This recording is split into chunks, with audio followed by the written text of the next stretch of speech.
नमस्कार चाषी भाई मैंने मु राजेश मोर आउ एक नुआ वीडियो रे आपण मानकु स्वागत।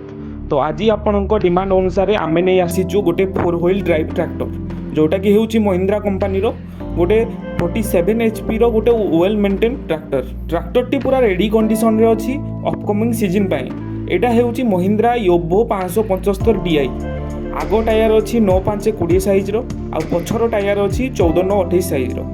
गाड़ी बेसी एज रो नुह मात्र 4.5 वर्षर गाड़ी एज हिसाब से बहुत कम चली कंडीशन देखि पारे बॉडी ठू नहीं कि टायर पर्यंत माने सबू पूरा ओके कंडीशन रे अछि। याकू आपण डायरेक्ट मालिकों सह जोगाजोग करी डील डन करि परिवे। गाड़ीटा अवेलेबल अछि बालेश्वर जिल्ला रे।